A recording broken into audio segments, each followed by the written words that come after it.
All right. We are having some technical difficulties to start off, but that is okay. Here we are. Welcome to the Unlock Your Limited Potential Story Show. Usually we have a video that plays at the beginning, but today we're coming a few minutes late. So let's jump right in. Man, I'm excited to be here. She is fired up as well. Christine Ravesi-Weinstein, all the way from Massachusetts. How you doing, Christine? I'm doing great. Thanks for having me here, Brandon. I'm excited. No worries at all. I'm excited too.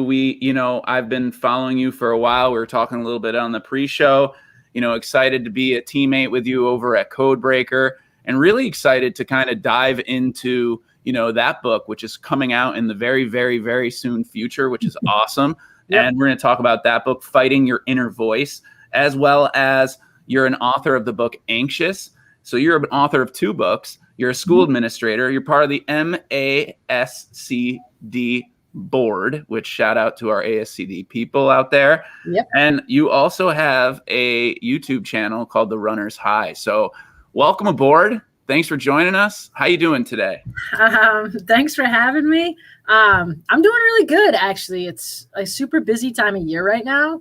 And while I feel like, my head's sort of spinning, I actually prefer it that way. It's great to feel busy and to be able to be working on a bunch of different projects and be excited about our kids coming back. So I'm doing really well, and I'm excited to sit and chat with you. We're team members of CodeBreaker, and so I've gotten to know you some, and it's really cool to make these connections. So thanks for having me. No, you said it best. I mean, shout out to all our people over there at CodeBreaker, the awesome team. It's been a while that we've been following each other, and I know a lot of people know your story, but most importantly, the story that has come out over the past couple months, I feel like I've seen a really, with the new book coming out and with all of these new opportunities and being over at CodeBreaker and stuff like that. So talk just a little bit about your journey from being an educator to being an author to being a speaker to keynoting the CodeBreaker summer camp, which was just awesome. Shout out to Matt Joseph. I know he's out there watching. Dr. Chris as well. We're gonna give you a little shout out later as well, brother. But yeah, that was an amazing keynote. I really enjoyed being a part of it. I know a lot of other people. There was tremendous feedback on that. So yeah. How'd you get here? So how'd you do it? I mean, honestly, it's been kind of a whirlwind.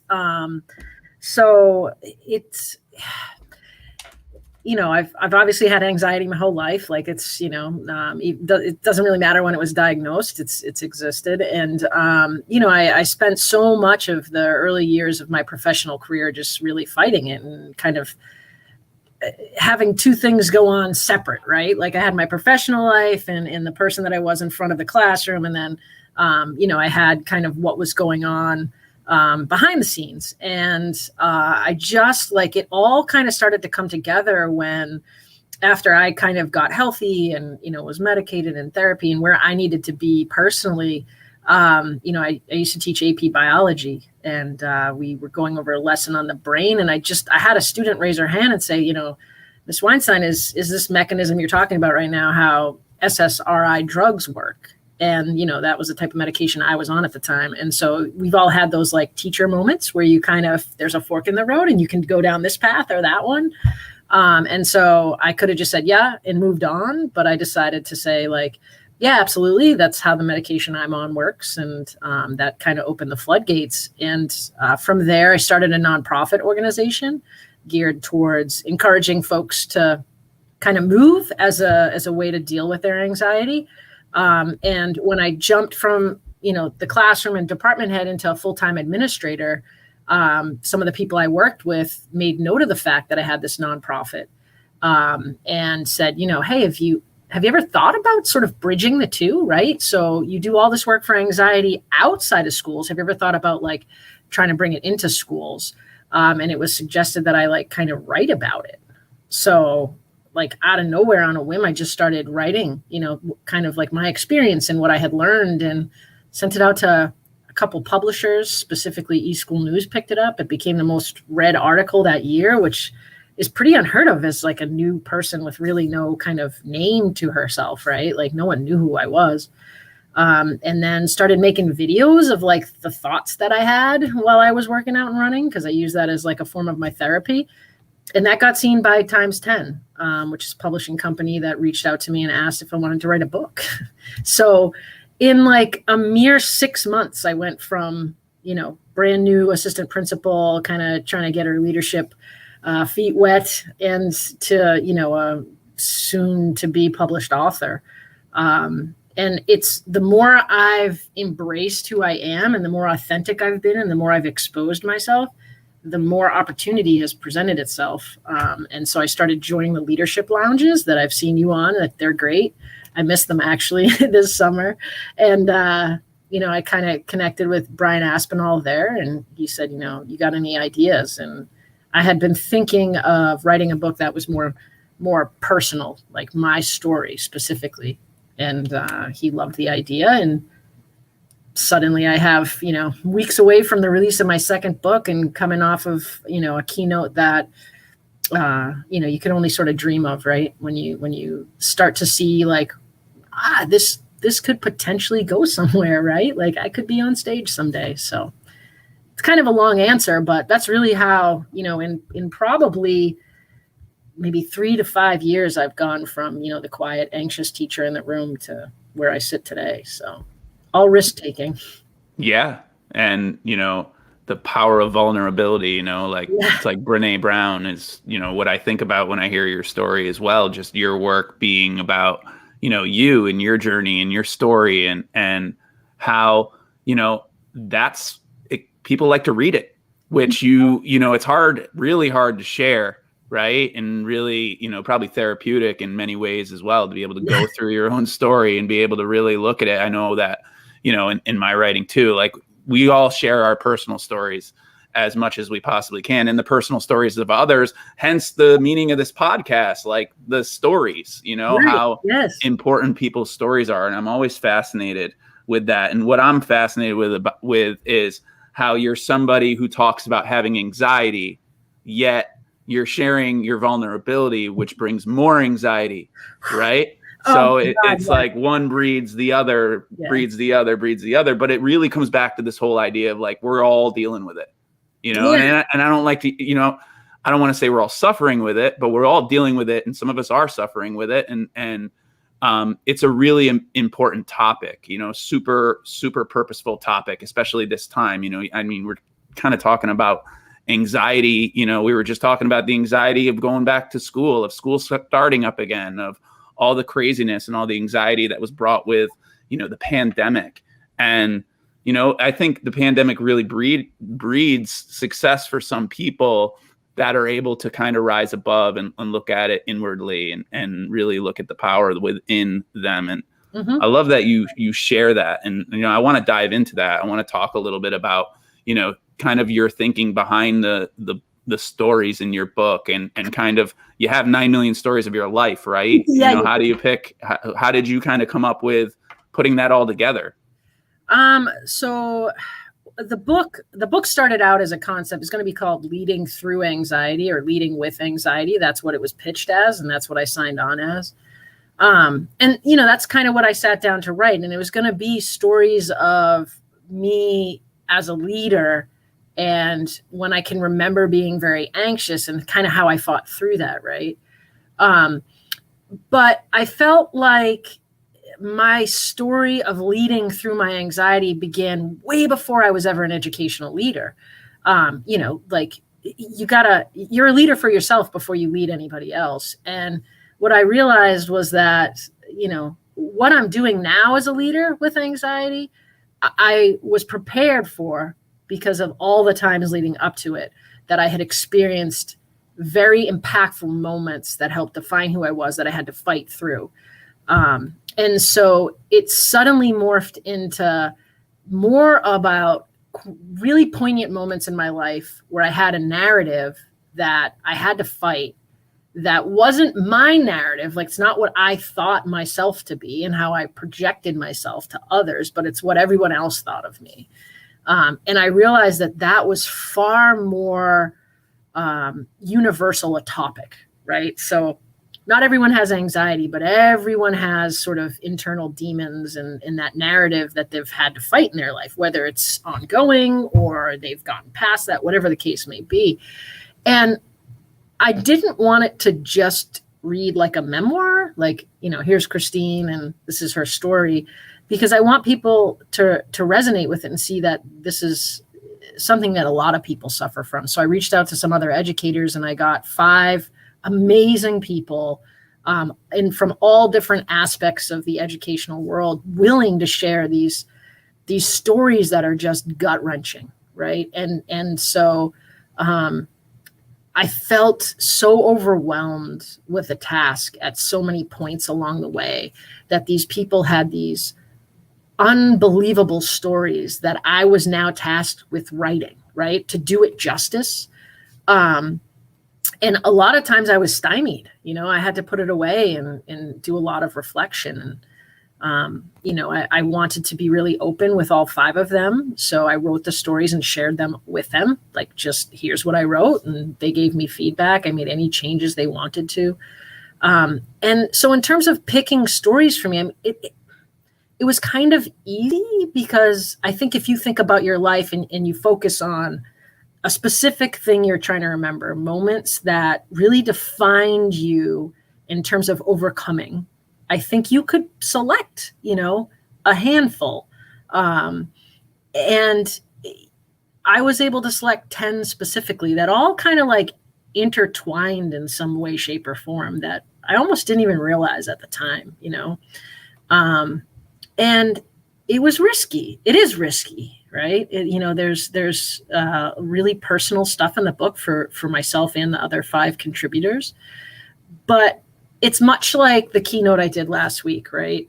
My story is unique, but it's not like so crazy, like a lot of what I've experienced, others have experienced. So like, why do people want to hear my story? Like, what is it about me?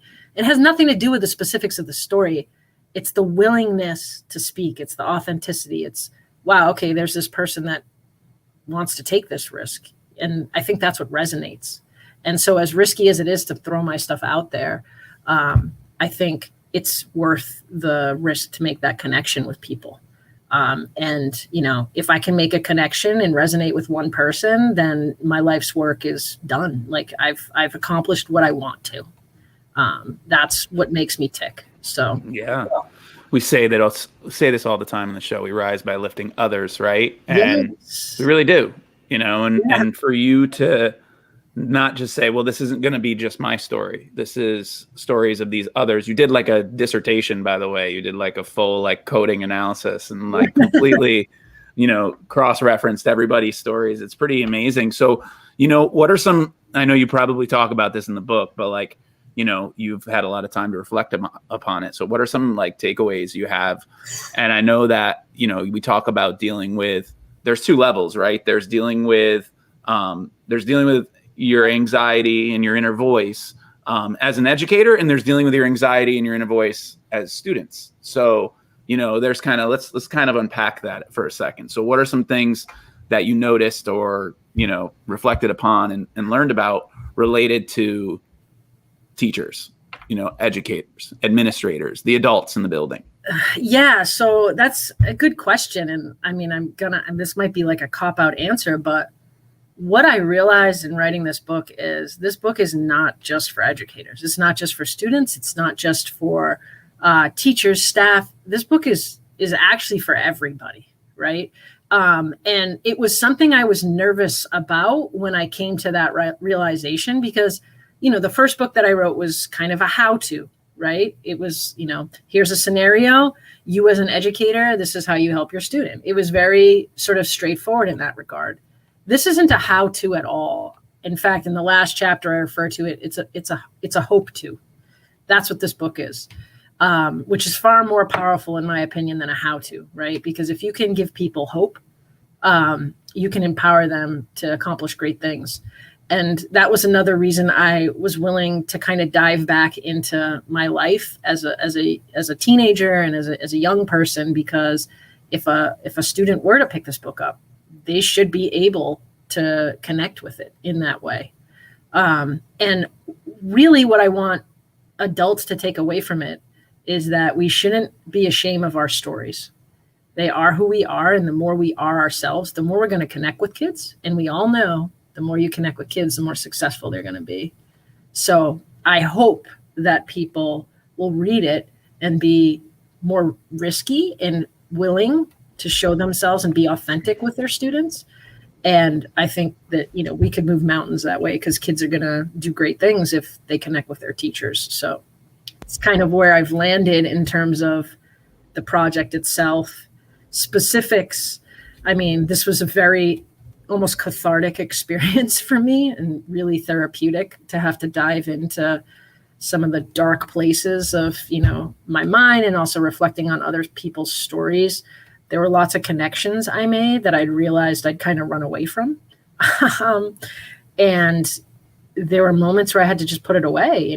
There were times where I cried while I wrote it, and what I realized, though, is that when I'm behind the keyboard, I'm free, right? Like, there was a freedom to it that I hope when people are behind the book experiencing it, that they feel the freedom I felt in writing it. That's awesome. Yeah, that's the goal, right? That's the ultimate goal that you want, is, that cathartic experience for your reader. And I love that. So, when you come to these places where they were really deep and they were really dark for you, how did you process them? How did you reflect on them? What was like, did you just close the computer and run away, or did you go and consult, some other research or some other friends, or how'd you do it? I think I just embraced it. There's a lot of bad things happen to people, but, you can't let that be the finality of your life. You can't allow that to be what people see in you.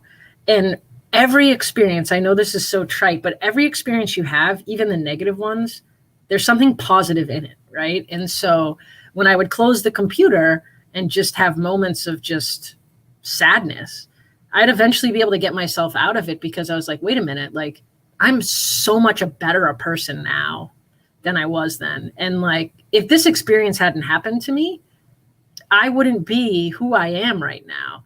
And, the journey is muddy, but everybody's is. It's about, overcoming and moving others now. And I think that's kind of like what I was meant to do. And so you just sort of embrace it.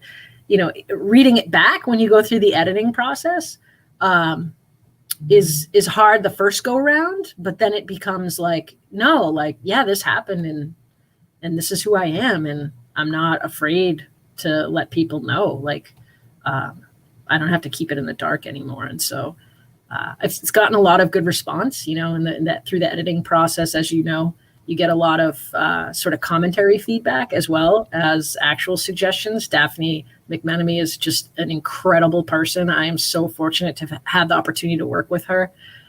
She's an incredible talent, so creative, so ditto. Yeah.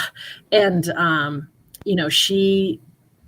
she empowered me. Like, as there were moments where I'm like, I don't know, do I want to keep this in there? She was like, no, you're giving people a gift here. Like, you're doing great things. So to have that confirmation, that validation, also helped pull me out of those sort of dark places.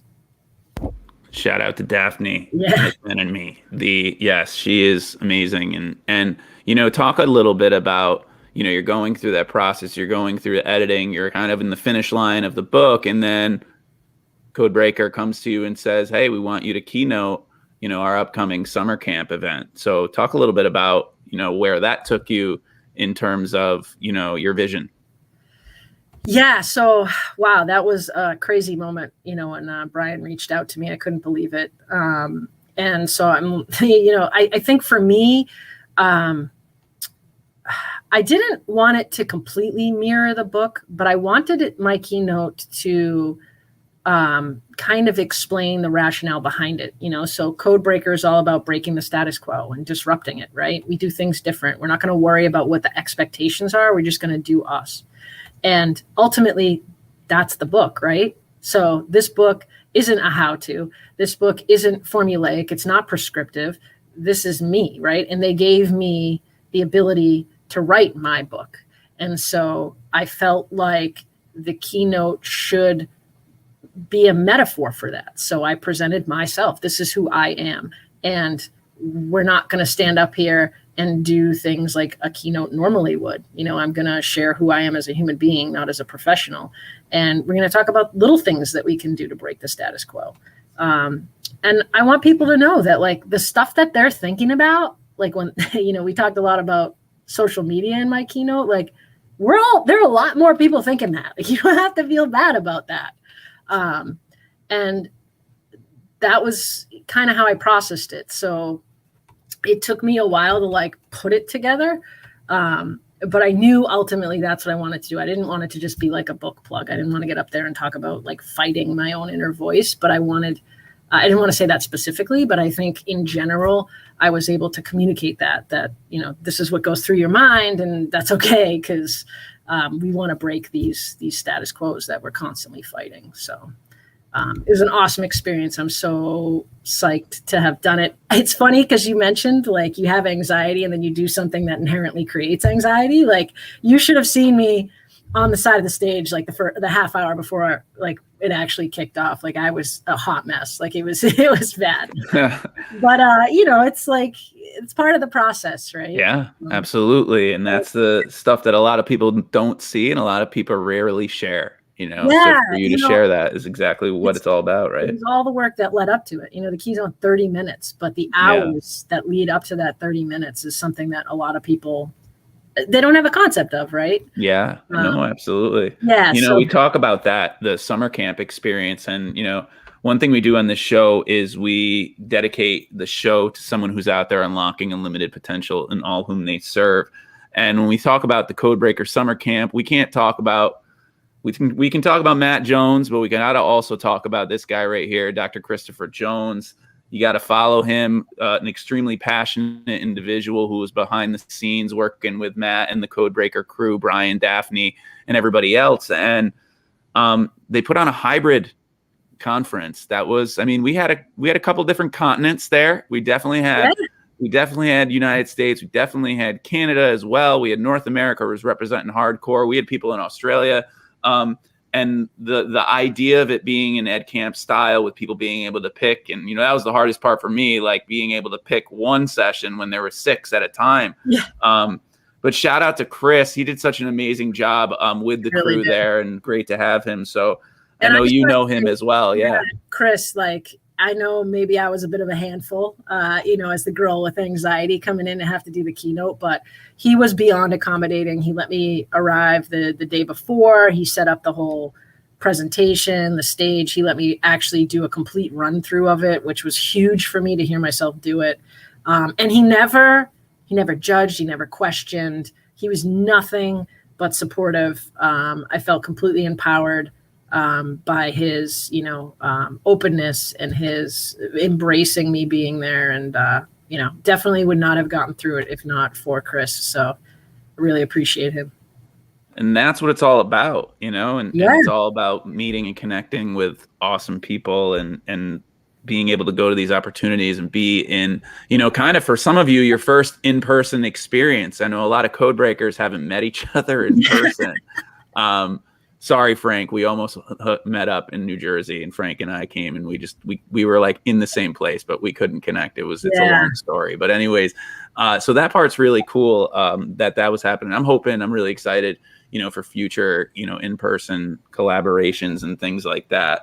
But talk about now. So what's up next? The book's coming. Do we got a potential timeline? I know that's always hard to predict. Yeah, but it should just be a couple weeks. So nice. We're literally at the point where we're just finalizing a couple last little things. I think Daphne would have loved to have gotten it out at the end of this week, but it just didn't kind of happen. So I would say it'll be out most likely by September 1. Nice. And then, I'd like to kind of take some time and just, focus on the book and, reaching people with it. And then there's, right now live conferences are still a go. So I've got a couple things lined up for December, FETC in January. I know CodeBreaker is going to be down there. So I am really, really stoked about that. I'm looking forward to it. And, just kind of plugging along. I know that I'm working a little bit with X Factor Publishing, which I want to give a shout out to. So I am working, editing some of those projects, which That's I'm awesome. actually really, really excited to do. It's such an honor for people to be willing to sort of share their work in its infancy with you, right? Right. And Yeah. look to you for ideas. So this is new for me, but I'm so honored to do it, and I can't wait. I'm excited for these authors. I'm excited for Matt. I think this is going to be an awesome journey for everybody, and I'm just really happy to kind of jump on board. So that's kind of what I'll be doing. Just kind of taking a little bit of a break from my own stuff. As I said, this was a difficult journey in this book, and so I just going to sit back and hopefully people embrace it. Yeah, and Matt's coming on the show next week. He is up next. He is coming up on Tuesday, I believe. More to follow on that. He's going to come back for his second appearance, and he's going to show up, and he's going to do his he's going to talk about the journey into publishing. Yeah. So, gotta roll out the red carpet for him. He's going to roll it out. He deserves it. He's a good guy. So that's awesome. So listen, I got one more thing I want you to do before we end up here, because it's been awesome connecting with you. So one thing we do on the Unlocking Unlimited Potential Story Show is I ask people to finish this sentence, because primarily what you've been talking about, fighting your inner voice and finding your way to achieving results that you're proud about is really what it means to unlock unlimited potential in some way, shape, or form. So I want you to finish the sentence in your words. So unlocking unlimited potential means. Unlocking unlimited potential means empowering others to take the risks they need to become exactly who they can be. Nailed it. Perfect. Mic drop moment right there for you. I love it. Well, listen, so we're excited about the book coming out here at CodeBreaker. I know that'll be available for everybody on Amazon, Barnes & Nobles, all those great, wonderful places. You can purchase bulk orders. Check it out on the CodeBreaker website, because we're going to need boxes of these books in many places, right? And you can get all the books from the CodeBreaker library there as well. So listen, thank you so much for joining. I know you have school year is getting fast approaching over there on the East Coast, as we share the same coast. And it's been great to have you on here. So I appreciate you joining me. Thank you so much. Thank you so much for having me, Brandon. This was awesome. And remember, everybody out there, that the journey toward unlocking unlimited potential begins with you. Continue to share your story and continue to educate with passion. We appreciate you all, and we hope you all have a great day.